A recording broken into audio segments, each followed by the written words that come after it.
예. 이제 오늘은 이제 그 전 시간하고 계속 이어서 우주는 영원히 존재했던 게 아니라 어느 시점부터 존재하기 시작했다는 거에 대한 그 이야기를 계속 하도록 하겠습니다. 그 요전 시간에는 철학적 논증의 이야기를 했었는데요. 그 영원한 거는 있을 수 없다. 거기에 이제 A 시간 이론, B 시간 이론 두 가지가 있는데 그 무신론자들은 B 시간 이론을 주장하면서 과거, 현재, 미래가 동시에 존재한다. 우리는 시간축에 따라서 이동할 뿐이다. 이제 그런 주장을 했는데 B 시간 이론이 받아들이기 어려운 이유를 이제 몇 가지 설명을 드렸었어요. 그 양자역학으로도 B 시간 이론을 주장하기는 어려운 상태고 또 인간의 자유의지 때문에 B 시간 이론을 지지하기는 좀 어렵다. 그랬는데 또 하나의 이유가 있어요. 그거는 그 아인슈타인이 얘기했던 상대성 이론 때문에 시간이 일정하지 않다는 것 때문에 비시간 이론을 적용하기가 또 더 어렵다는 이야기거든요. 그 아인슈타인의 상대성 이론은 아시다시피 특수 상대성 이론이 있고 일반 상대성 이론이 있어요. 그 특수 상대성 이론은 그 속도하고 움직이는 물체의 속도하고 관련된 시간인데 속도가 빠를수록 시간이 느리게 가요. 그래서 만약에 빛의 속도와 동일한 속도가 됐다면 시간 흐름이 제로가 돼요. 시간이 더 이상 흐르질 않는 상태가 돼요. 그래서 현실적으로 그거는 불가능하다고 이제 인정하고 있죠. 빛의 속도를 넘어설 수도 없고 빛의 속도로 다가갈 수도 없고 빛이 1초에 30만 킬로미터 정도를 질주하거든요. 지구를 치면은 7바퀴 반 정도를 1초에 돌죠. 그런데 그 상대성 이론 때문에 빛의 속도를 능가할 수는 없다고 되어 있어요. 그러니까 인류가 경험할 수 있는 최고의 속도는 빛의 속도고 어떤 방법으로도 빛의 속도를 넘어설 수는 없다고 그렇게 되어 있어요. 상대성 이론 때문에. 그런데 어쨌든 빨리 움직이면 시간이 더디 간다는 거죠. 그러니까 우스갯소리로 고층 아파트에 살면은 좀 더 오래 산다. 그런 얘기를. 지구 자전 때문에 이렇게 회전 반경이 더 크니까 그 똑같은 시간에 더 멀리 지나간다면은 속도가 더 빠른 거니까 수명이 늘어날 거다 그러는데 뭐 사실 1초가 늘어날지 뭐 0.5초가 늘어날지 모르겠지만 그런 우스갯소리도 있어요. 또 하나는 일반 상대성 이론인데 중력이 큰 데에서는 시간이 또 더디게 가요. 그래서 우리 지구의 시간하고 중력이 큰 목성의 시간하고는 사실 다르다는 거예요. 목성에서 우리가 느끼는 시간 흐름하고 지구에서 느끼는 시간 흐름하고 다르다는 거예요. 그래서 중력이 큰 데에서는 그 시간이 천천히 가는데 그 영화 인터스텔라라는 거 보셨죠? 그 어떤 중력이 큰 행성에 잠깐 내려가지고 거기서 한 2~3시간 보내고 다시 그 우주선으로 돌아오는데 세월이 흘러있죠. 예, 그 행성에서는 중력이 굉장히 크기 때문에 시간이 더디 갔고 그 행성을 그 돌고 있던 다른 그 동료는 그 중력을 벗어나 있는 상태이기 때문에 거기는 시간이 제대로 갔고 그래서 2~3시간 있다가 되돌아왔는데 동료가 늙어 있는 거예요. 23년이 지났다는 거예요. 23년 4개월인가 지났다는 거죠. 그러니까 그 영화 보면은 나중에 지구로 돌아왔을 때 자기 어린 딸이 늙어가지고 먼저 죽잖아요. 그거를 보잖아요. 그게 다른 시간대를 지났기 때문에 그런 거예요. 그러니까 중력에 따라서 시간이 다르게 지났는데 똑같은 시간이 존재한다라고 비시간 이론을 적용하기는 어렵다는 거죠. 그래서 여전히 시간은 흘러간다. A시간 이론을 받아들이는 게 합당하다고 보는 거예요. 이거는 그 인터스텔라에 나왔던 장면 하나인데 엄청난 거대한 파도가 덮쳐오고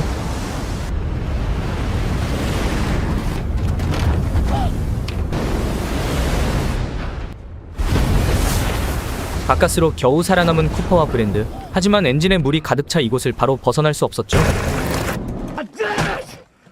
자신을 그냥 두고 가라는 브랜드와 당장 돌아오라고 말한 쿠퍼와 언쟁을 벌이고, 시간이 얼마나 흘렀는지 궁금해하는 쿠퍼. 브랜드는 지구의 시간은 몇십 년이 흘렀다고 답하죠. 그리고 밀러의 자네 또한 파도에 휩쓸린 지 1시간 전이었던 것. 하지만 쿠퍼는 딸에게 금방 돌아올 거라 약속했었죠. 그때 두 번째 파도가 밀려오자 이곳을 탈출합니다.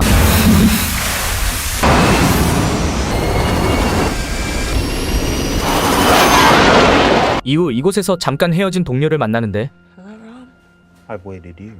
How many years? By now it must be. It's 23 years, 4 months, 8 days. 예. 실제 시간이 이렇게 흐르기 때문에 그 흐름이라는 개념을 여전히 가질 수밖에 없다는 거죠. 그래서 A시간 이론이 맞고 거기에 의해서 우주가 생겼다는 빅뱅 이론을 받아들일 수밖에 없다 하는 거였죠. 그 다음에 이제 또 하나의 철학적 논증인데, 어떻게 보면 수학적 논증이기도 한데, 영원하다는 거는 수학적으로 따지면은 무한이거든요. 무한, 인피니티. 그래서 정상상태 우주론이라는 거는 우주는 시작 없이 영원 전부터 존재해 왔다. 그리고 아인슈타인도 그걸 강력하게 주장했었고, 1950년대까지만 해도 전 세계 과학자의 3분의 2가 우주는 그냥 존재했다라는 걸 지지해 왔는데, 후반에 이르러서 이제 그렇지 않다는 게 점점 확인이 되기 시작한 거죠. 그래서 칼람의 논증, 우주는 시작됐다라는 칼람의 논증이 그때까지는 잘 받아들여지지 않았어요. 왜냐하면 우주는 영원히 있었으니까 뭐 시작이 어딨어? 그러니까 시작하는 거에 원인이 있다라고 이제 주장하는 칼람의 논증이 별로 힘을 얻지 못했는데, 그 다음에 우주는 존재하기 시작했다라는 게 과학적으로 밝혀지기 시작하면서 칼람의 논증이 힘을 얻기 시작한 거죠. 그래서 현재는 칼람의 논증이 가장 강력한 신존재 논증으로 자리 잡고 있는 거죠.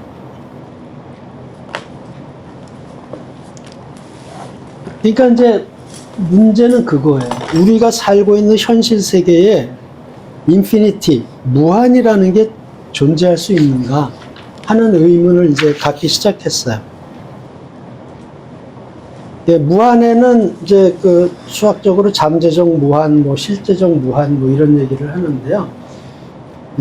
사실은 두 개 다 개념적인 거예요, 무한은. 잠재적 무한은 가능하다고 생각만 할 수 있는 무한이라는데, 가능적 무한 또는 가무한이라고 부르기도 하고요. 뭐냐 하면 이런 거예요. 사과를 잘라요, 반. 그 반을 또 반을 잘라. 또 반을 잘라. 이렇게 무한히 자르는 거는 개념적으로 가능해요. 그러나 현실적으로 가능하냐? 불가능하죠, 현실적으로. 그래서 개념적으로는 가능한 것으로 생각할 수 있지만 현실에서는 무한 등분은 불가능하다는 거죠. 그래서 이러한 가무화는 실제 불가능하다라는 거예요. 그 다음에 오직 개념만으로 가능한 무한 등분이죠. 그 다음에 또 하나는 수학에서 사용하는 무한집합이에요. 그러니까 예를 들어서 정수의 집합 그러면 1, 2, 3, 4, 5, 6 계속 하여간 끝까지. 근데 그거를 이렇게 괄호로 쳐서 정수의 집합 이렇게 해버리면은 수학적으로 가능하다는 거죠. 그걸 실제적 무한이라고 그러는데, 현대 수학에서 사용하는 개념이죠. 그런데 그것도 사실은 개념이지 현실에서 실제로 존재할 수는 없다는 거죠. 인간이 그거를 끝까지 무한을 쫓아갈 수도 없는 거고, 개념적으로만 가능한 거라는 거죠. 그러니까 우주가 영원히 존재했다라는 무한의 개념이 사실 받아들이기가 이런 철학적, 논리적, 수학적 개념으로 볼 때는 어렵다는 거죠.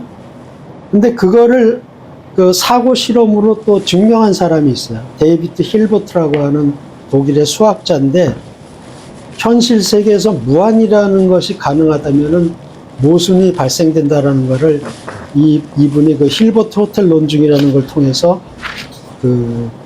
증명을 했어요. 힐베르트 호텔 논중인데 거기에 이 호텔은 방이 무한개예요. 그래가지고 어떤 광고가 있냐면 No vacancy, but we can more some people around. 이렇게 돼요. 그러니까 방 없음, 그러나 손님은 받음, 이런 식이에요. 광고가. 말이 안 되는 거죠. 만실인데 어떻게 손님을 받겠다는 거야? 예, 그런 거예요. 근데 그게 가능하다는 거예요. 이 무한 호텔에서는. 무한대의 객실이 있어요. 무한대의 객실이 있는데, 새로운 손님이 묵을 수 있을까요? 그랬더니, of course. 방이 꽉 찼는데. 어떻게 가능할까요? 이게 가능하다는 거예요. 예, 우리 청년들한테 어떻게 하면 가능할까 그랬더니 아무도 대답 못하는 대답하기 어렵죠, 사실은. 어떻게 할 수 있느냐? 이렇게 할 수 있다는 거예요. 한 칸씩만 옮겨주세요. 1번에 있던 사람은 2번 방으로 옮겨주고, 2번 방에 있던 사람은 3번 방으로 옮겨주세요. 그러면은 무한하기 때문에 무한히 옮길 수 있다는 거예요. 끝없이. 그러면 어쨌든 1번 방은 비잖아요? 손님 1번 방에 묵으시면 됩니다. 하고 묵을 수 있다는 거예요. 객실이 이렇다면 그렇게 가능하다는 거예요. 그 다음에 더 웃기는 일이 일어나요. 10,000원이에요. 빈 방이 없는데 무한한 손님이 왔어요. 그래서 묵을 수 있습니까? 그랬더니 지배인이 아예 문제 없습니다. 이러는 거예요. 어떻게 이게 가능할까요? 이런 식으로면 가능하다는 거예요. 자기 방 넘버에 곱하기 2한 방으로 옮겨주십시오. 이런 거예요. 1번 방에 있는 손님은 곱하기니까 2번 방으로 가죠. 2번 방에 있는 손님은 곱하기 2하니까 4번 방으로 가죠. 3번 방에 있는 사람은 곱하기 2하니까 6번 방으로 가요. 그건 무슨 얘기냐면 모든 방에 있는 손님들이 전부 짝수방으로 이동할 수 있다는 거예요. 그럼 영원하기 때문에 영원히 이동할 수 있어요. 그러면 뭐가 남아요? 홀수방들이 남아요. 그런데 무한객실이기 때문에 홀수방이 무한객실이 비는 거예요. 그러면 무한대 손님이 자, 홀수방으로 전부 들어가시면 됩니다. 그리고 무한대 손님들이 전부 홀수방으로 다 들어가면은 무한대 손님이 있었더라도 무한대 손님을 또 받을 수 있다는 얘기입니다. 네, 그 다음에 이제 이게 수학적으로 뭐냐면 무한대 플러스 무한대는 무한대 이렇게 되는 거죠. 네, 이렇게 된 거예요. 그 다음날 홀수방 손님들이 다 체크아웃하고 나갔어요. 무한대 손님들이 떠난 거예요. 그런데도 호텔에는 여전히 무한대 손님이 남아있는 거죠. 그러니까 수학적으로 무한대 마이너스 무한대인데 무한대. 수학적으로 좀 이상해지기 시작하죠. 그 다음에 이제 또 어떤 일이 벌어질 수 있냐 하면 4번 방 이후에 손님들이 전부 체크아웃하고 떠났어요. 그러니까 1, 2, 3번 방 손님만 남아있어요. 3명만. 그러면 무한객실에서 무한대의 손님이 떠났는데도 여전히 3명이 남아있어요. 그러니까 수학적으로 무한대 마이너스 무한대는 3이에요. 근데 이게 이런 경우만 생길 수 있냐?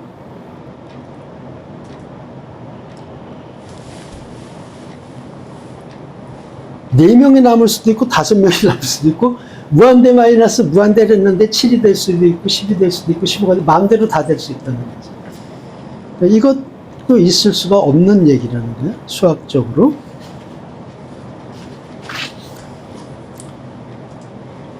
그러니까 현실 세계에서 무한한 것이 존재한다면 이런 모순들이 막 생겨난다는 거죠.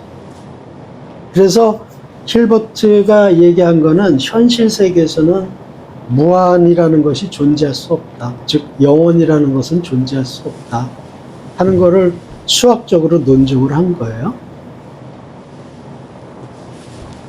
근데 사실 사람이나 저기 호텔 방 같은 거는 우리가 끝까지 카운팅을 못하는 것 뿐이지 사실 그걸 무한하다라고 정의를 하기는 좀 그게 무한해요. 그러니까 끝이 없음. 그러니까 이게 이런 일이 벌어질 수 있다는 거예요, 개념적으로.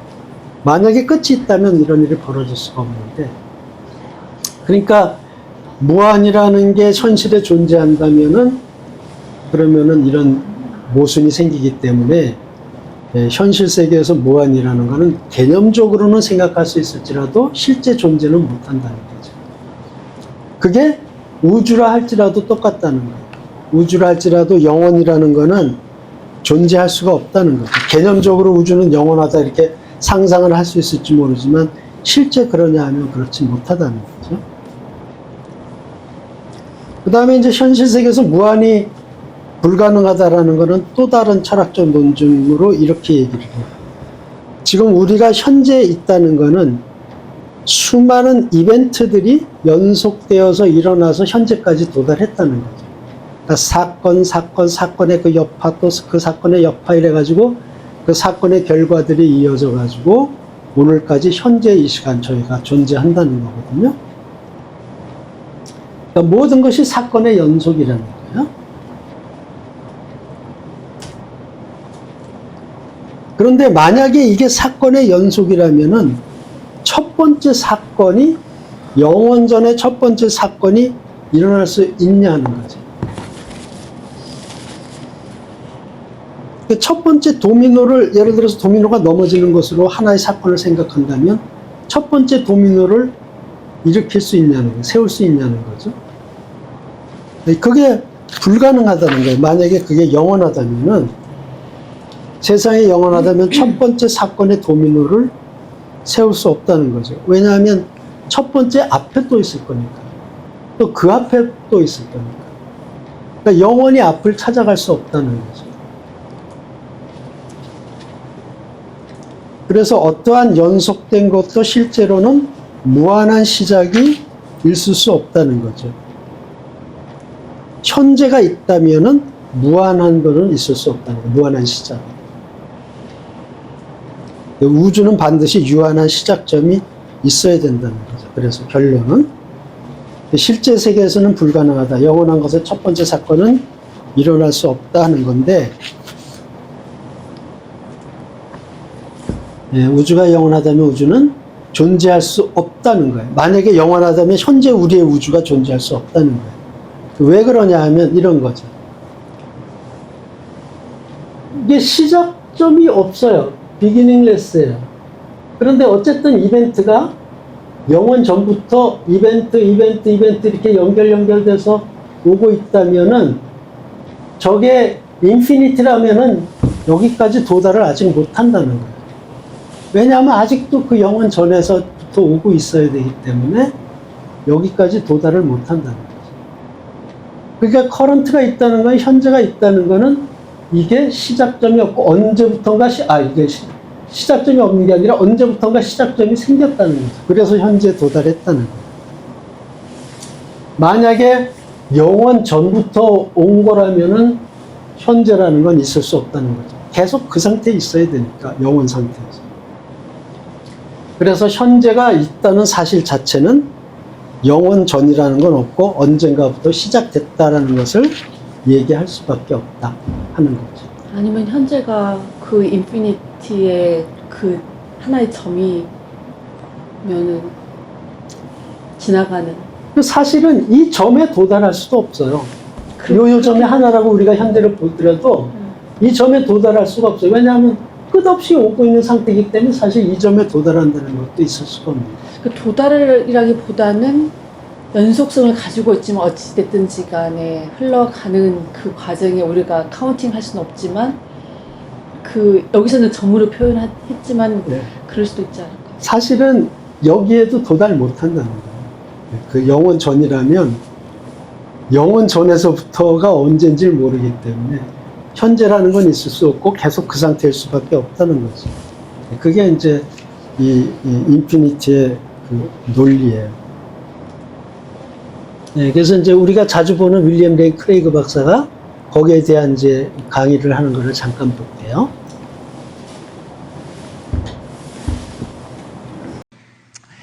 During the Middle Ages, before the rise of modern science, people had no scientific evidence for the beginning of the universe. But Ghazali presented some ingenious philosophical arguments for why the past has to be finite. For example, Ghazali points out that if the universe never began to exist, then the number of past events in the history of the universe is infinite. Think about it. If the universe never began to exist, then the number of past events is infinite. But, Al-Ghazali argued, this is impossible because an actually infinite number of things cannot exist. The way in which Ghazali shows the impossibility of an actually infinite number of things is by imagining what it would be like if such a collection could exist and then drawing out the absurd consequences from it. Let me share with you one of my favorite illustrations called Hilbert's Hotel, which is the brainchild of the great German mathematician David Hilbert. Now, as a warm-up, Hilbert first invites us to imagine an ordinary hotel with a finite number of rooms. And let's suppose that all the rooms are full. If a new guest shows up at the front desk asking for a room, the manager apologizes, sorry, all the rooms are full, and the guest has to be turned away. But now, Hilbert said, let's imagine a hotel with an infinite number of rooms. And let's suppose, once again, that all the rooms are full. Now, this fact has to be clearly appreciated. There is not a single vacancy throughout the entire infinite hotel. Every room already has a guest in it. Okay? Now, stay with me here. Suppose a new guest shows up at the front desk asking for a room. What will the manager say? No problem, he says. And he moves the guest who was staying in room 1 into room 2. He moves the guest who was in room 2 into room 3. He moves the guest who was in room 3 into room 4, and so on, out to infinity, so that everybody moves into the room number next highest to his own. As a result, room number 1 now becomes vacant, and the new guest is easily accommodated. And yet, before he arrived, all the rooms were already full. Now, if that seems weird, hang on to your hat because it gets even worse. Let's suppose, Hilbert says, that an infinity of new guests shows up at the front desk asking for rooms. No problem, says the manager. And he moves the guest who was staying in room 1 into room 2. He moves the guest who was in room 2 into room 4. He moves the guest who was in room 3 into room 6, putting each guest into the room number twice his own. 1 into 2, 2 into 4, 3 into 6, 4 into 8, and so on out to infinity.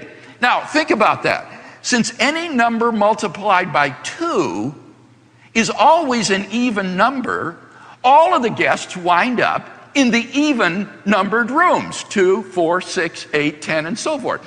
As a result, all of the odd numbered rooms become vacant, and the infinity of new guests gratefully checks in.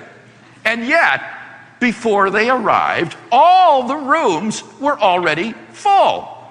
In fact, the proprietor could do this an infinite number of times and always be able to accommodate more guests. As one student remarked to me after class, Hilbert's Hotel, if it could exist, would have to have a sign posted outside. No vacancy, guests welcome. Hilbert's Hotel is absurd. Mind you, it's logically correct for the mathematician, but it's impossible for something like Hilbert's Hotel to really exist. You can describe it on paper, but it cannot exist in reality. Illustrations like these show that the existence of an actually infinite number of things is impossible. Now, sometimes people react to Hilbert's Hotel by saying that these paradoxes result because we can't understand the infinite and it's just beyond us. But this reaction is in fact mistaken and naive. Infinite set theory is a highly developed and well understood branch of modern mathematics. These absurdities result not because we do not understand the infinite, but because we do understand the nature of the actual infinite. Hilbert was a smart guy, and he knew well how to illustrate the bizarre consequences of an actually infinite number of things. Now, what are the implications of all this? Well, if you can't have an actually infinite number of things, then you can't have an actually infinite number of past events. That means that the number of past events in the history of the universe must be finite. But in that case, the past is finite, and therefore the universe began to exist, just as Al-Ghazali claimed. So, I think that Al-Ghazali's argument is a good one. I think that it shows that the number of past events must be finite, and that therefore the universe must have had a beginning. 네. 그 설명을 한 거죠.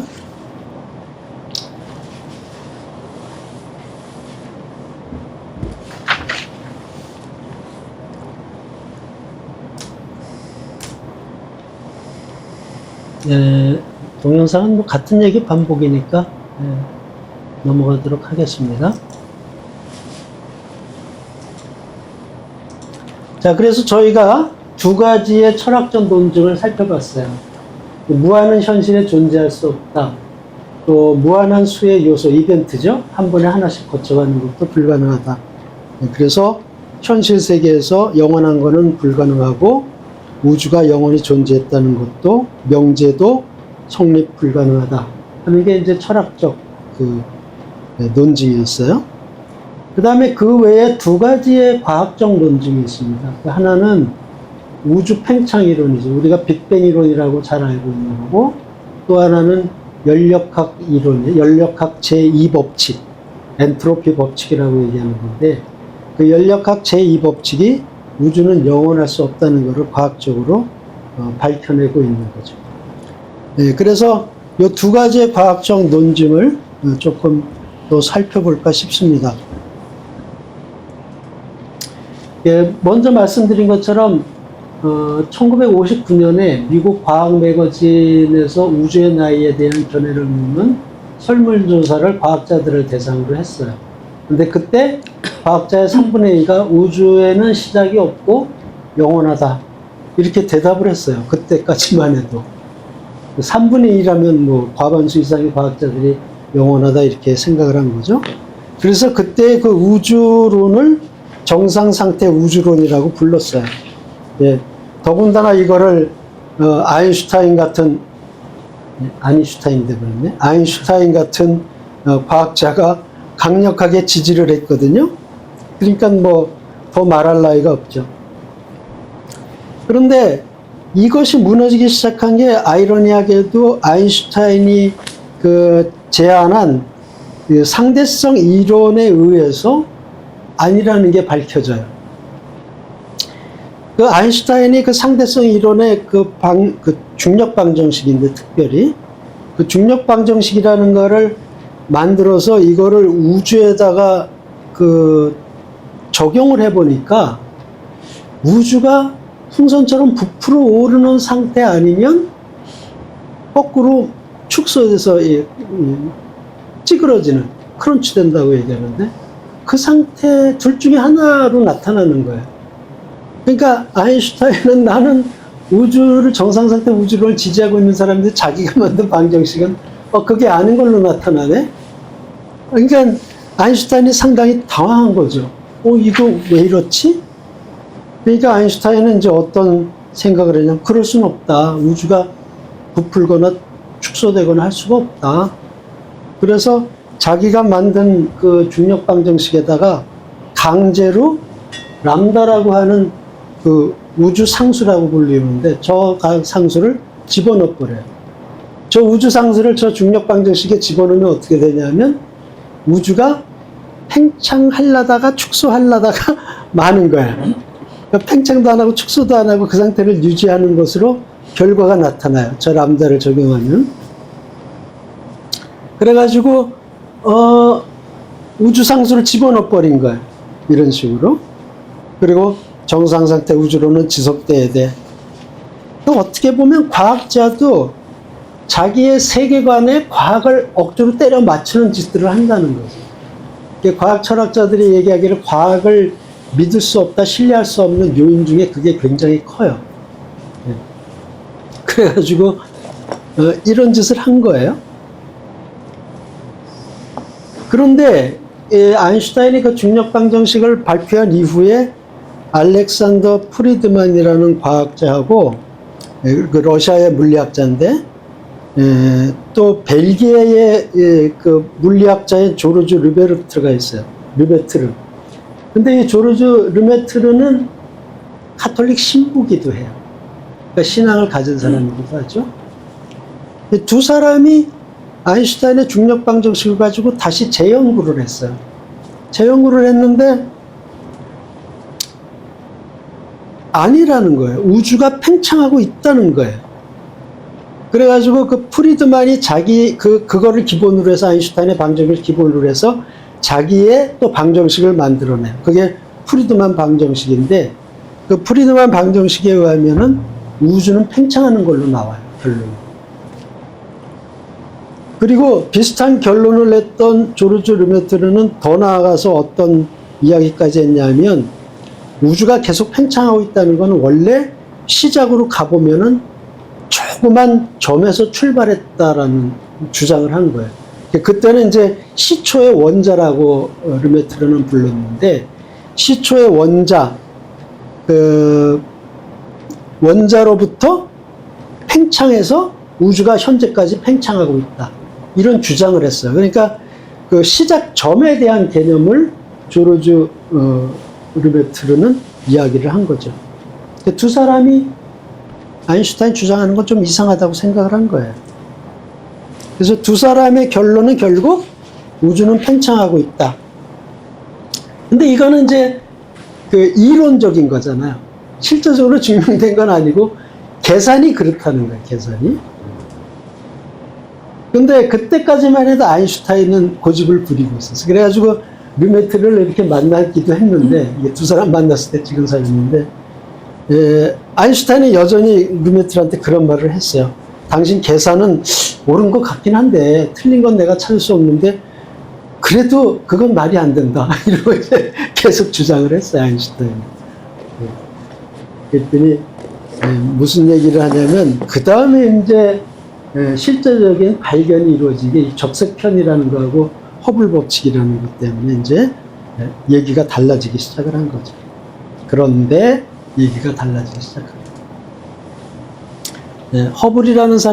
허블이라는 얘기 들어보셨을 것 같아요. 에드윈 허블이라는 사람인데 그 미국의 천문학자죠. 이 사람이 어떤 그 발견을 했냐 하면 모든 별이 지구로부터 멀어지고 있고 멀리 있는 별일수록 더 빨리 멀어지고 있다는 멀어지는 속도가 더 멀수록 더 빠르다는 걸 발견을 했어요. 그래가지고 그게 우주 팽창이 증거한다는 우주 팽창이 팽창한다는 증거라고 이제 발표를 한 거죠. 그래서 1929년에 허블의 법칙이라는 것을 발표를 해요.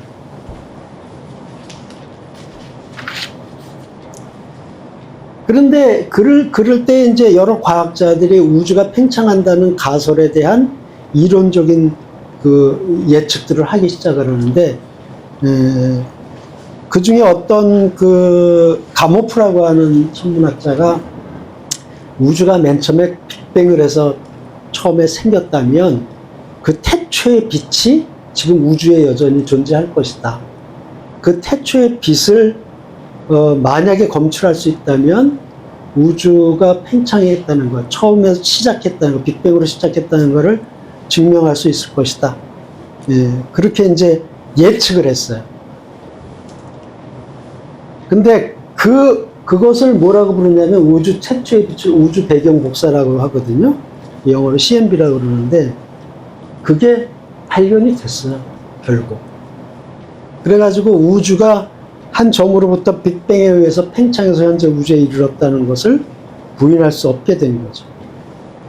요거는 이제 우주 배경 복사는 뒤에 가서 조금 자세하게 설명을 할게요.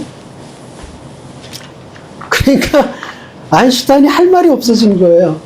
부인을 할 수가 없게 된 거죠. 그래가지고 나중에 나의 인생 최고의 실수다. 이 우주상수를 억지로 끼우는 건 나의 실수다. 그러고 저걸 철회해버려요.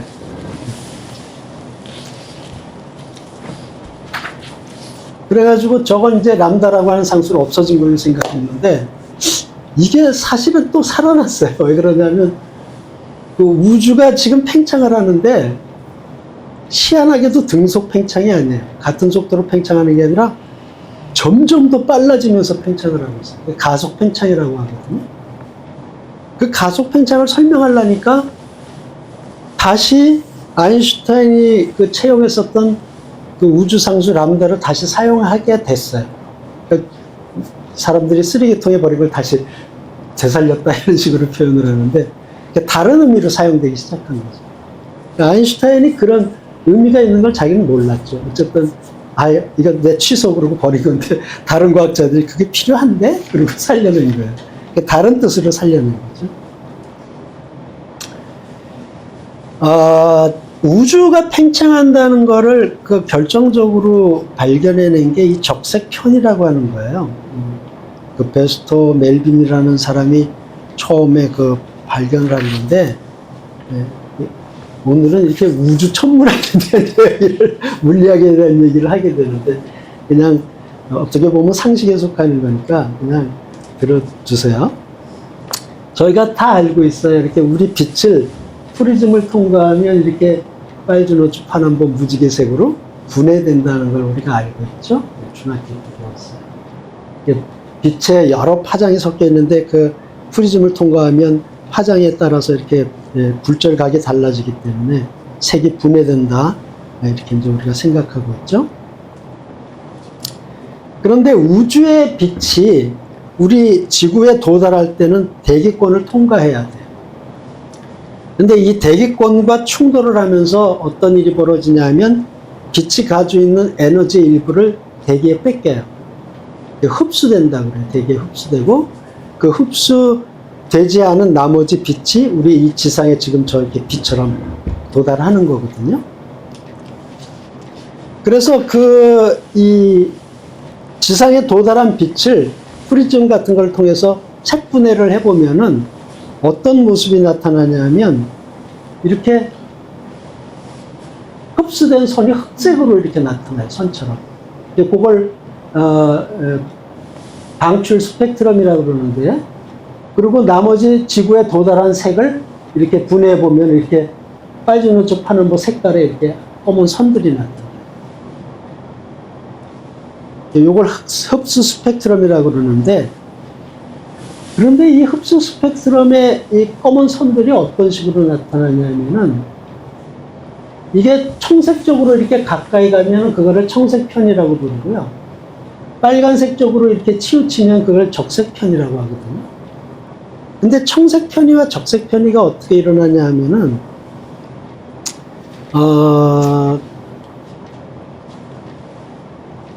적색 편의 쪽으로 가는 거는 별이 지구로부터 멀어질 때 적색 편의가 나오고요. 만약에 별이 지구로 가까이 온다 그러면 청색 편의가 나타나요. 그걸 과학자들이 발견을 했어요. 그게 왜 이렇게 나타나지?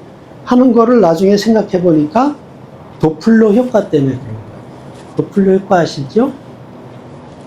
이 소리에 보통 우리가 도플러 효과가 있다고 생각을 하는데 빛도 똑같아요. 도플러 효과가 일어나는 거는.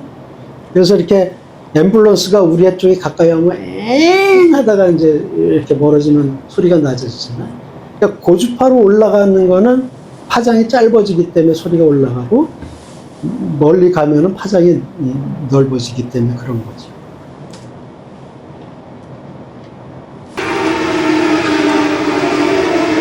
Check her with Giappone working him. Check her with Giappone working him. Check her with Giappone working him. Right, back in the field. 예, 이렇게 소리가 윙 하고 올라갔다가 내려가죠. 예, 그 도플러 효과에 의해서 어떻게 되냐면 별이 가까이 있을수록 청색적으로 이 스펙트럼이 나타나고 멀리 있을수록 빨간 쪽으로 치우치는 거죠. 그래서 적색 편이라는 거예요. 그런데 이 허블이 우주에서 오는 별들의 빛을 전부 조사를 했더니 전부 다 적색 편인 거예요. 그러니까 그게 무슨 뜻이냐면 별이 지구로부터 다 멀어지고 있네 하는 거죠. 그러니까 왜 이렇지? 별들이 멀어지는데 또 하나 발견한 게 뭐냐 하면 멀리 있는 별일수록 더 빨리 멀어지네 하는 거예요. 그러니까 허블이 여기로부터 어떤 생각을 했냐면 이건 별 자체가 멀어지는 게 아니라 지구와 별이 같이 있는 이 공간이 부풀러 오르고 있다 이런 생각을 한 거예요. 별들이 멀어지는 게 아니라 공간이 부풀러 올라야만 멀리 있는 별일수록 빨리 멀어지게 되거든요. 그거 이제 뒤에서 설명을 드릴 텐데 왜 그런지. 그래가지고 이거는 우주 팽창이 아니면 설명이 안 된다. 우주가 팽창한다는 거는 의심할 여지가 없다. 이렇게 결론을 내려요. 그래서 그거를 얼만큼 멀어지느냐, 은하가 멀어지는 속력은 은하와 지구와의 거리에 비례한다 하는 허블의 법칙을 발표를 해요.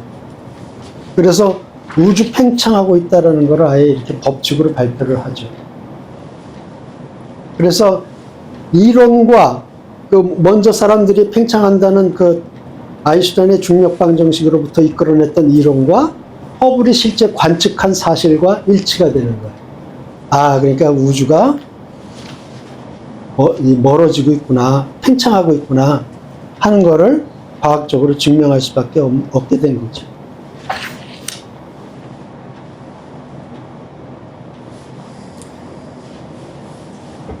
네.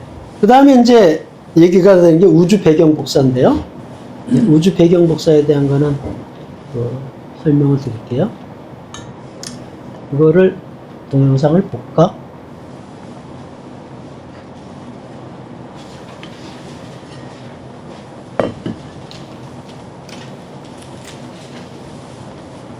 네.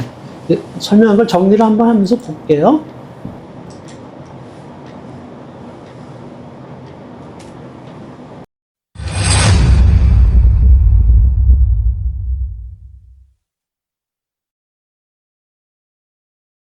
칼람의 논증 전제 2. 우주는 존재하기 시작했다를 지지하는 과학적 논증에 대해 살펴보도록 하겠습니다. 앞에서 잠깐 언급했던 것처럼 20세기 중반까지도 많은 과학자들이 우주는 영원부터 존재해왔고 아무런 변화도 없다는 정상 상태 우주론을 지지했습니다. 심지어 그 유명한 아인슈타인까지도 이 정상 상태 우주론을 강하게 지지했습니다. 그러나 아이러니하게도 정상 상태 우주론이 부정되는 그 시작은 아인슈타인의 일반 상대성 이론에 의해 시작되었습니다. 1917년 아인슈타인은 중력에 대한 새로운 이론인 일반 상대성 이론을 우주에 적용해 본 결과 무언가 굉장히 잘못됐다는 것을 발견했습니다. 그의 방정식은 우주가 풍선처럼 부풀어 오르거나 반대로 쭈그러들면서 무너지고 있다는 것을 보여주었기 때문입니다. 그때까지 우주에는 아무런 변화가 없다는 정상 상태 우주론을 강하게 믿고 있었던 아인슈타인은 자신의 이론이 우주 팽창을 가리키고 있자 자신의 방정식에 우주 상수라는 상수를 인위적으로 대입하여 우주의 팽창이 일어나지 않는 것처럼 방정식을 수정하였습니다. 그래서 정상 상태 우주론이 진실인 것처럼 만들었습니다. 그러나 러시아 물리학자이며 수학자인 알렉산더 프리드만과 벨기에의 신부이자 천문학자인 조르주 르메트르는 아인슈타인 방정식을 기반으로 하는 후속 연구를 계속 수행했습니다. 그리고 그 결과 우주가 팽창하고 있다는 주장을 새롭게 발표하였습니다. 알렉산더 프리드만은 1922년에 아인슈타인의 중력장 방정식을 우주에 적용하여 우주가 팽창한다는 것을 주장하는 프리드만 방정식을 발표함으로써 현대 물리우주론의 기반을 이룹니다. 또 조르주 르메트르는 1927년 우주가 시초의 원자로부터 시작되어 팽창했다는 논문을 발표함으로써 빅뱅 이론의 기초를 제공했습니다. 허블은 모든 별이 지구로부터 멀어지고 있고 멀리 있는 별일수록 더 빨리 멀어진다는 두 가지 사실로부터 우주 공간이 팽창하고 있다는 것을 증명할 수 있었습니다. 이때 아인슈타인은 이러한 조르주 르메트르에 대해 당신의 계산은 옳지만 당신의 물리는 말도 안 된다라며 비난하기도 했습니다. 그러나 이 정상 상태 우주론은 적색 편의의 발견과 허블의 법칙 발표에도 불구하고 1960년대까지도 많은 과학자들이 지지하였습니다. 그러나 1964년 우주 배경 복사의 결정적 발견으로 더 이상 지지받지 못하는 우주론이 되어버렸고 아인슈타인 역시 자신의 일생일대의 실수였다는 고백과 함께 정상 상태 우주론은 역사에서 사라지게 되었습니다.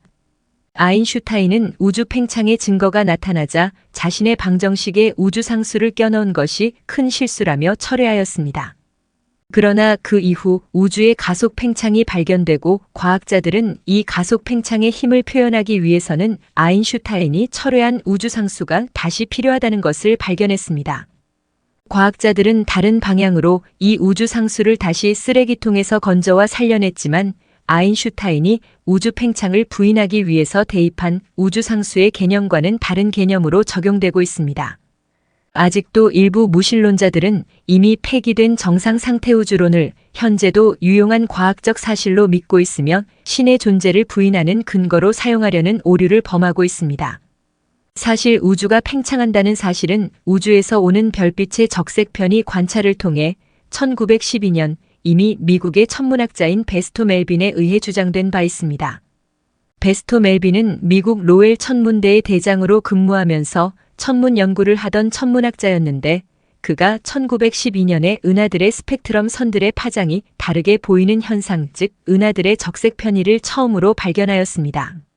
그는 나선 성운이라 불리는 성운에서 상당한 적색 편의 값이 검출된다는 것을 관찰하고 나선 성운의 속도를 측정해 본 결과 대부분 우리 은하로부터 초당 수백에서 수천 킬로미터의 속도로 멀어지고 있음을 발견하였습니다. 적색 편의. 빛을 프리즘 같은 분광장치로 분해를 하면 여러 가지의 색으로 분해되어 나타나게 됩니다. 순수한 빛을 아무런 방해 없이 받아 분광하면 청색으로부터 적색에 이르는 무지개 같은 색을 얻게 됩니다. 그런데 우주의 별에서 오는 빛은 지구대기의 원자들과 충돌을 하면서 지구 표면에 이르게 되는데 이 충돌 시에 에너지 일부가 흡수되고 이 별빛을 분광하게 되면 흡수된 에너지 부분이 검은 선으로 스펙트럼 위에 나타나게 됩니다.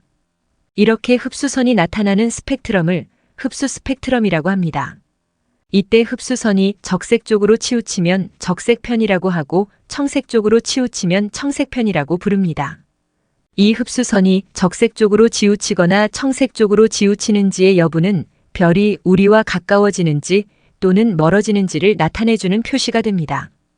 이것은 우리가 중고등학교 시절에 배운 도플러 효과 때문인데 도플러 효과는 소리에 적용되는 효과로 배웠지만 사실은 빛에도 똑같이 적용되는 물리적 효과입니다. 도플러 효과는 소리 음원에서 나온 소리 파동의 진동수가 실제 진동수와 다르게 관측되는 현상으로 1842년 크리스티안 도플러가 제안한 물리 현상입니다. 일상적인 예를 들면 앰뷸런스가 사이렌을 켜고 달려갈 때 내 가까이로 달려오면 높은 소리가 들리다가 나를 지나쳐 지나 멀어져 가면 소리가 다시 낮은 음으로 낮아지는 것을 경험할 수 있습니다. 이런 현상이 바로 도플러 효과 때문입니다. 이렇게 소리 파동의 진동수가 소리 음원이 나와 가까워질 때와 멀어질 때 변화가 일어나는데 이것은 빛에서도 동일하게 일어나는 도플러 효과입니다. 별에서 오는 빛도 마찬가지로 별이 지구에서 멀어지면 멀어질수록 빛의 파장이 길어지며 파장이 길수록 빛 스펙트럼에 나타나는 흡수선의 위치가 적색 쪽으로 가까이 나타납니다. 이것을 적색 쪽으로 편의되었다고 표현하고 적색 편이라고 부릅니다. 물리이론으로만 제시되고 있었던 우주 팽창이 결정적으로 실제 사실로 확인된 것은 적색 편의를 우주 팽창이론의 증거로 확인시켜준 미국의 천문학자인 에드윈 허블에 의해서였습니다. 별에서 오는 빛을 관찰한 허블은 모든 별에서 오는 빛의 적색 편의가 나타나는 것을 발견함으로써 모든 별이 지구로부터 멀어지고 있다는 것을 발견했습니다. 그리고 멀리 있는 별일수록 더 빨리 멀어지고 있다는 것도 확인하였습니다. 허블은 모든 별이 지구로부터 멀어지고 있고 멀리 있는 별일수록 더 빨리 멀어진다는 두 가지 사실로부터 우주 공간이 팽창하고 있다는 것을 증명할 수 있었습니다. 허블은 스펙트럼의 적색 편의 정도를 이용하여 그 은하가 멀어지는 속도를 계산하고 지구에서 외부 은하까지의 거리도 계산하여 그래프로 나타냈습니다. 허블은 이러한 관측 자료를 토대로 1929년 은하가 멀어지는 속력은 그 은하와 지구와의 거리에 비례한다는 그 유명한 허블의 법칙을 발표하였습니다. 이로 인하여 우주는 팽창하고 있다는 것이 이론으로 뿐만 아니라 관측으로서도 사실임이 증명되었습니다. 이어지는 강좌에서 살펴볼 것은 모든 별이 지구로부터 멀어지고 있고 멀리 있는 별일수록 더 빨리 멀어진다는 두 가지 사실이 어떻게 우주가 팽창한다는 실질적 증거가 되는지와 우주가 최초의 아주 작은 점과 같은 상태에서 빅뱅이라 불리우는 갑작스러운 팽창으로 나타났는지를 설명하는 우주 배경 복사에 대한 것을 살펴보도록 하겠습니다. 예.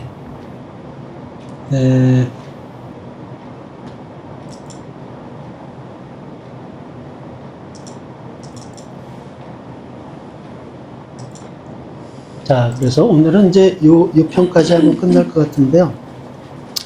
우주 팽창의 원리가 어떻게 그 허블의 발견으로 성립이 됐냐 하면, 이제 이렇게 공이 있고 공 위에 점이 있다고 생각해 보세요. 이 원점과 A점과의 사이는 1cm고 B점과 사이는 3cm예요. 그런데 같은 시간에 공간이 이렇게 부풀어 올라가지고 A점과 원점 사이가 2배로 늘어났어요. 2cm.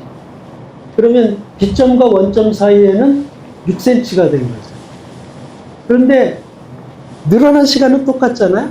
그러니까 1초에 이렇게 늘어났다 그러면 1초에 얘는 1cm에서 1cm 더 간 거니까 1초에 1cm 움직였는데 얘는 1초에 3cm를 더 움직인 거예요. 그러니까 얘가 훨씬 더 빨리 멀어진 거죠. 그러니까 그 허블이 멀리 있는 별일수록 더 빨리 멀어진다는 걸 가지고, 아, 이건 별이 멀어지는 게 아니라 우주 공간이 팽창하고 있구나, 이렇게 알게 된 거죠. 똑같아요. 우리가 빵에 건포도 심어가지고 부풀리잖아요. 빵에 이렇게 건포도가 부풀렸는데 이렇게 2배로 부풀리면은 얘는 6cm 했는데 같은 시간에 얘는 20cm에서 40cm가 되니까 얘는 같은 시간에 20cm를 더 움직였고 얘는 같은 시간에 3cm밖에 안 움직인 거죠. 그러니까 멀리 있는 건포도가 훨씬 빨리 멀어진 거예요. 그게 이 빵 자체가 부풀었기 때문에 멀어진 거지 건포도가 움직이는 건 아니라는 거죠. 이게 우주 팽창의 원리예요. 그래서 시간이 처음에 원점에서부터 빅뱅이 팍 대폭발을 일으켜가지고 이렇게 우주가 팽창됨으로 인해서 별 스스로가 멀어지는 게 아니라 우주 공간이 팽창한다는 것을 증명하게 된 거죠.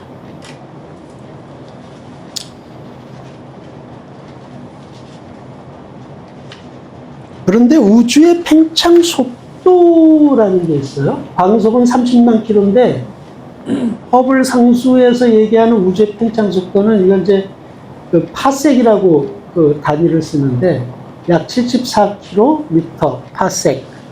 근데 1파섹은 3.26광년을 얘기해요.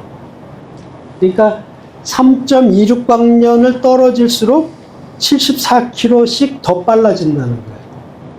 별들이 멀어지는 속도가. 예, 요거를 이제 광년으로 얘기하면은 326만 광년마다 74km씩 증가한다. 이렇게 이제 표현을 하는 거죠. 지구에서 멀리 떨어진 천체일수록 더 빨리 지구에서 멀어진다는 거죠. 그러면 지구에서 아주 극단적으로 먼 별은 점점 더 빨라진다니까 얼마나 빨라지는 거냐. 우리가 물질의 속도의 한계는 빛의 속도라고 생각을 했는데 그러면 빛보다 더 빨라지느냐는 거죠. 어떻게 될까요? 과학자들은 그렇다 이렇게 얘기해요. 우주 팽창 속도가 빛의 속도보다 더 빠르다고 얘기를 해요. 그러면 요거는 그 상대성 이론하고 좀 틀리잖아요. 아인슈타인이 특수 상대성 이론에서 빛보다 빠른 거는 있을 수 없다고 그랬는데 어떻게 별이 빛보다 더 빨리 멀어질 수 있지?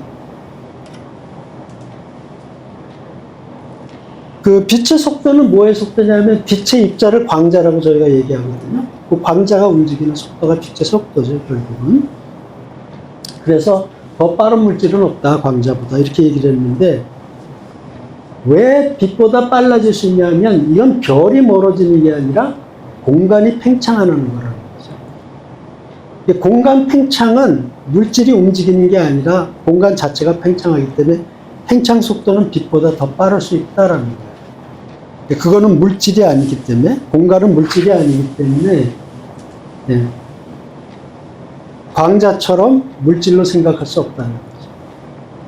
그래서 빛보다 빠른 속도로 지금 극단적으로 멀리는 별들은 팽창하고 있다. 더군다나 등속이 아니라 가속되고 있다는 거예요. 가속이라는 건 뭔가 힘을 줘야 가속되는 거거든요. 근데 그 힘의 정체를 몰라요, 과학자들이. 뭐 때문에, 어떤 힘 때문에 가속이 되는 거지? 우리가 발견한 우주의 힘은 4가지의 기본 힘이 있는데 그건 다 우리가 발견했는데, 중력이니 뭐니 다 발견했는데 무슨 힘이 가속을 밀고 있는 거지? 그걸 과학자들이 아직 몰라요. 그래서 그걸 뭐라고 부르냐면 있긴 있다. 그러니까 가속되는 거지. 모른다 근데 뭐지? 그래서 그걸 암흑 에너지라고 불러요. 들어보셨죠? 암흑 에너지. 네. 암흑 에너지 말고 암흑 물질이라는 얘기를 하는데. 그런데 그 공간 팽창이 빅뱅 초기에도 일어났다는 거예요. 그걸 인플레이션 이론이라고 그러는데요. 빅뱅이 이렇게 일어났어요. 이게 속도인데 이렇게 빅뱅 하다가 갑자기 어느 순간에 팍 하고 속도가 빨라졌다는 거예요. 그리고 그 다음에 이렇게 천천히 증가하는 속도로 우주가 팽창하고 있다는 거죠. 이 초기 순간에, 아주 짧은 순간에 너무나도 빠른 속도로, 빛보다 빠른 속도로 우주가 갑자기 팍 하고 팽창됐다. 터진 거죠. 그게 인플레이션 이론이에요. 왜 인플레이션 이론이 일어났냐 하면은 이 우주 배경 복사 때문에 그래요. 이제 빛이 탄생한 거는 우주 천체물리학자들 얘기는 빅뱅 약 10초 후에 광자, 빛의 입자가 탄생했다고 그렇게 계산을 해요. 그러니까 우리가 성경에 하나님이 천지창조에 태초에 빛이 있으라 그랬잖아요. 그 빛이 이 빛이냐 아니냐가 약간 논란이 있어요. 우리 생각에는 광자가 빛의 알갱이니까 약 10초 후에 광자가 탄생했다면 세상을 하나님이 창조하자마자 바로 빛이 생겼다 이렇게 볼 수 있죠. 그러니까 세상이 창조되고 처음에 빛이 생긴 게 맞긴 맞아요. 하나님이 최초에 빛이 있으라 했으니까 빛이 생기고 그때부터 이제 우주 창조가 일어나잖아요. 그게 사실 물리학적으로도 맞는 얘기인데 10초 후에 광자가 탄생하긴 했는데 그때 어떻게 돼 있냐면 양성자하고 전자가 같이 그때 생성됐다는 거예요. 최초에. 그런데 양성자를 둘러싸고 전자가 돌게 되면 그게 뭐예요? 그게 원자죠, 아톰. 그런데 그 상태에서는 아직 결합이 안 된 거예요. 전자는 전자대로, 양성자, 양성자대로, 광자는 광자대로 막 섞여 있는 상태라는 거예요. 왜냐하면 온도가 너무 높았어요, 빅뱅 초기에. 근데 이제, 그래서 광자가 움직여야 되는데, 양성자, 전자가 막 같이 확 섞여 있으니까 얘가 전진을 못 하는 거예요, 빛이. 빛이 가다가 전자랑 부딪혀서 튕겨나오니까 빛이 제대로 전달을 못 하는 상태가 돼요. 그런데 그 상태가 어느 정도 이어졌냐 하면 과학자들은 약 38만 년이 이어졌다고 봐요. 38만 년 정도 지났을 때 우주가 약 3,000도 정도로 떨어졌다고 보거든요. 온도가 그렇게 떨어졌을 때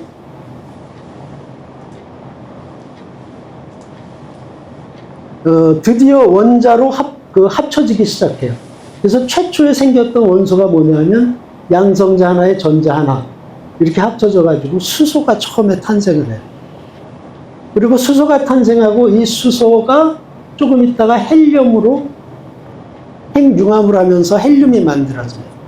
그러니까 처음에 원소는 수소, 그 다음 원소는 헬륨이죠. 그렇게 되니까 이제 전자들이 이 양성자에 합쳐져서 원자로 되니까 공간들이 생기기 시작한 거예요. 그래서 이 공간이 생기니까 그때 비로소 광자가 통과하기 시작한 거죠. 그래서 원자가 생성 후에 투명한 우주가 되면서 빛이 퍼져나갔다는 거죠. 그게 빅뱅 이후 38만 년 후. 그러니까 우리가 보는 빛은 사실은 빅뱅 이후에 38만 년 후에 시작이 된 거예요. 그러니까 사실 여기 빛이라고 하는 게 우리가 생각하는 그런 빛이 아니라 일종의 열 에너지잖아요. 뭐 그렇게 볼 수 있죠. 일종의 예를 들면 태양 같은. 그래서 태초에 성경에 빛이 있으라 했을 때 빛이 빅뱅 10초 후에 광자 탄생이냐 아니면 38만 년 후에 정말 빛이 진행하기 시작했을 때 그 빛이냐 하고 이제 뒤에 걸 앞에 걸 이런 이제 의견들이 있어요. 중요한 건 아니지만 어쨌든 과학자들이 얘기하는 거는 38만 년 후에 이 빛이 드디어 퍼져나가기 시작했다 생각해요. 과학자들이 어떻게 이렇게 옛날 거를 이렇게, 그러니까 옛날에 일어난 사실을 추론을 한 거잖아요. 뭐 과학적으로. 그렇죠. 여러 가지 그 대단하네. 데이터 정보를 가지고 그러니까 대단한 거예요, 과학자들이.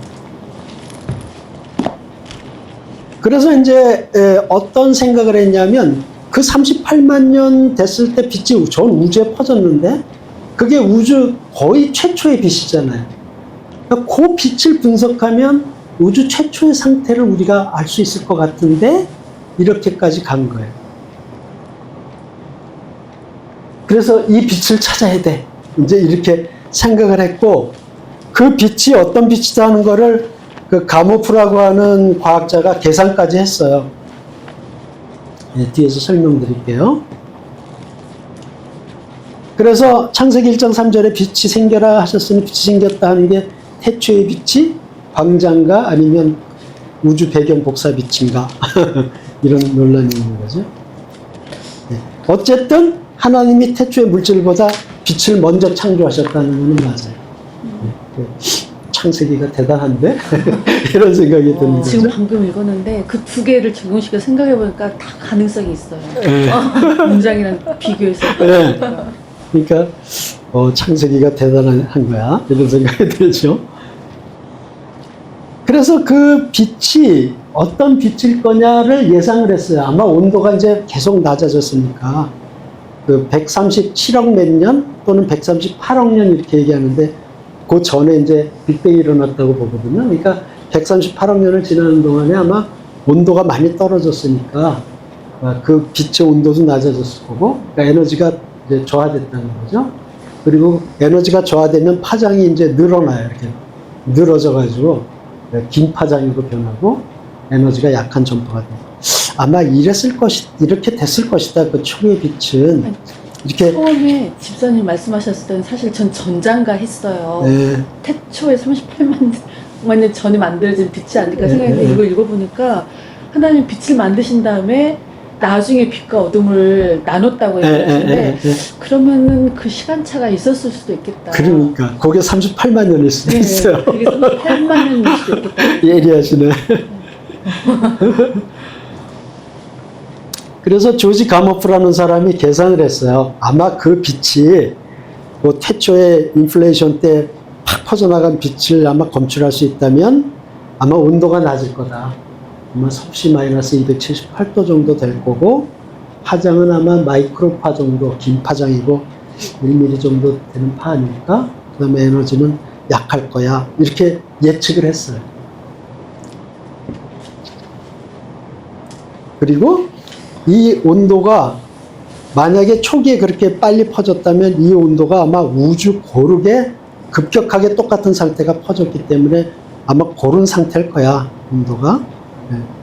그리고 빛이라는 거는 에너지가 떨어졌더라도 사라지는 건 아니기 때문에 광자는 여전히 존재하기 때문에 어떤 식으로든 하여간 관측은 될 거야. 우리가 지금 관측 기술이 없어 관측은 못하지만 관측이 언젠가는 되긴 될 거야.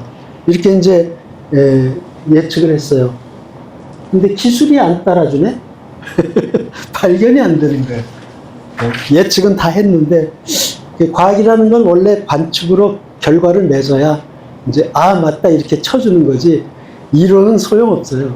그래 이론이 있을 수 있어 하지만 실제로 증명되기 전까지는 사실은 가설일 뿐이거든요.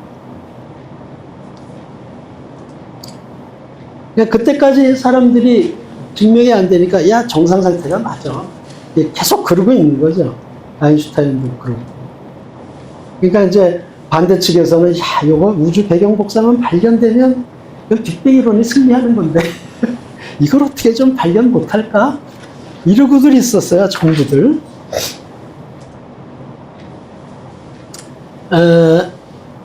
네, 오늘은 14까지 가야 되겠네, 결국. 그래서 시간이 얼마 남았나? 아이고, 다 됐구나. 네. 오늘은 거기까지 말씀드려야 되겠네요. 딱 재밌어지는 순간이. 네, 클라이막스는 다음 시간에 아주 그 드라마틱한 이거 일주일 어떻게 기다려? 이런 거 되게 싫은데.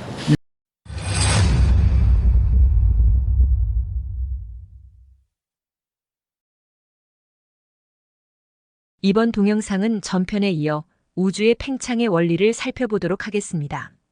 화면에 보이는 공의 표면에 A 그리고 B 두 점이 있습니다. 공간이 팽창하여 2배로 팽창되었다면 A점은 2cm, B점은 6cm 위치해 있게 됩니다. 공간이 팽창하는 같은 시간에 A점은 1cm 멀어졌고 B점은 3cm 멀어졌습니다. 결국 멀리 떨어져 있던 B점이 같은 시간에 더 빠른 속도로 멀어진 것입니다. 이것은 빵 반죽을 익히면 부풀어 오르는 것과 비슷합니다. 빵 반죽에 심어놓은 건포도들 사이가 빵이 부풀어 오르면 가까이 있는 건포도들 사이보다 멀리 떨어져 있는 건포도들 사이가 훨씬 많이 멀어지는 것과 같습니다. A점과 B점을 별로 바꾸어 생각해도 마찬가지입니다. 이 결과는 별 스스로가 멀어지는 것이 아니라 우주 공간이 팽창하고 있음을 증명하고 있습니다. 우주 공간의 팽창은 얼마나 빠르게 팽창하고 있을까요? 빛의 속도인 광속은 초속 약 30만 킬로미터라고 이야기합니다. 우주의 팽창 속도는 흔히 허블 상수의 값으로 표시하는데 2019년에 측정된 현재 허블 상수의 값, 즉 우주의 팽창 속도는 초속 약 74km/s 파섹 정도입니다. 파섹은 천문학에서 쓰이는 여러 단위 중 한 가지로 1파섹은 대략 3.26 광년 정도입니다. 초속 약 74km/s의 의미는 1메가파섹, 즉 326만 광년만큼 멀어질 때마다 팽창 속도가 초속 74km씩 빨라진다는 의미입니다. 이것은 우리 지구 입장에서 보았을 때 지구에서 멀리 떨어진 천체일수록 더 빠르게 지구에서 멀어진다는 뜻입니다. 그럼 극단적으로 멀리 떨어져 있는 은하는 지구에서 볼 때 빛보다 빠르게 멀어져 가고 있는 게 맞을까요? 그렇습니다. 우리 지구로부터 먼 곳의 은하일수록 더 빠른 속도로 멀어져 가므로 극단적으로 먼 곳에 있는 별들, 즉 빅뱅 초기의 별들은 빛보다 더 빠른 속도로 멀어져 갈 수 있습니다. 아인슈타인의 특수상대성 이론에 의하면 빛보다 빠른 것은 있을 수 없다고 하는데 이 빅뱅 초기의 별들은 어떻게 빛보다 빠르게 멀어져 갈 수 있는 것일까요? 먼저 빛의 속도는 빛 입자인 광자가 우주 공간 안에서 이곳으로부터 저곳까지 움직이는 속도를 말합니다. 하지만 우주의 팽창 속도는 이와는 다릅니다. 은하가 우주의 팽창으로 인해 멀어지는 것은 은하가 기존의 공간에서 움직이는 것이 아니라 은하와 지구 사이의 공간 자체가 팽창함으로 멀어지는 것입니다. 빛의 속도가 아닌 공간의 팽창 속도는 빛보다 빠를 수 있다는 것이 현재의 과학적 동의사항입니다.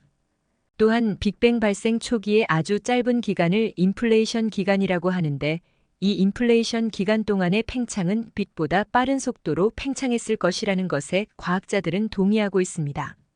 그래야만 이어서 설명드릴 우주 배경 복사가 균일한 이유가 설명되기 때문입니다. 우주 배경 복사. 또 하나의 우주 팽창에 관한 증거로 나타난 것이 우주 배경 복사입니다. 천체 물리학자들은 빅뱅이 발생하고 38만 년이 될 때까지 빛의 입자인 광자는 공간에 퍼져 있는 전자와 부딪힘으로 인해 앞으로 나아가지 못하고 있어서 우리가 생각하는 빛의 형태는 일어나지 못했다고 주장합니다. 그러나 38만 년이 지나 우주의 온도가 3000도씨로 낮아졌을 때 전자가 원자에게 붙들리면서 원자가 생성됨으로 인해 광자의 진로를 막던 자유전자가 없어지게 되었고 이에 따라 빛이 온 우주로 퍼져나가게 되었습니다. 이때 우주로 처음 퍼져나간 이 빛이 우주 초기의 빛이며 이 빛을 검출하게 된다면 우주 초기의 상황을 알게 될 것이라고 과학자들은 생각했습니다. 이 빛을 우주 배경 복사라고 합니다. 이 우주 배경 복사는 현재 우주의 가장 먼 곳, 즉 우주의 끝에서부터 오는 것이기 때문에 우주 초기의 정보를 담고 있는 빛입니다.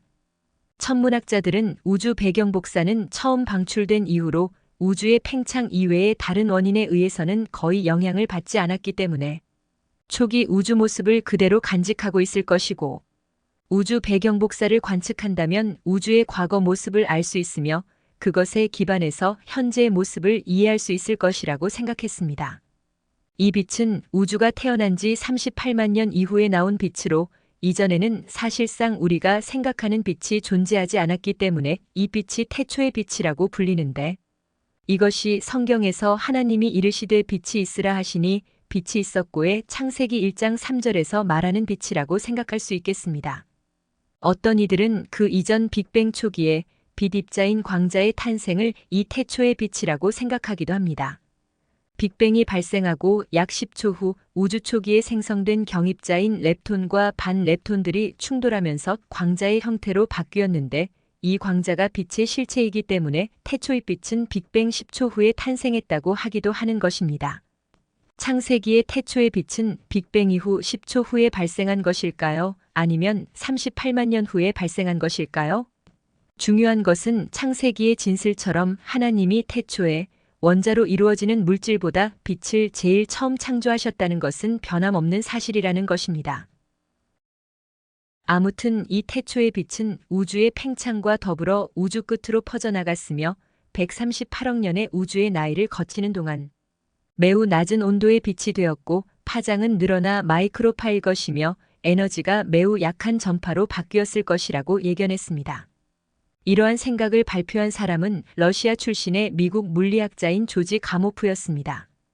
1948년 조지 가모프는 빅뱅 당시 엄청난 고온 상태였던 우주가 팽창과 함께 냉각되어 오늘날 절대온도 OK, 즉 섭씨 마이너스 278도 정도에 이르게 됐을 것이라고 계산했습니다.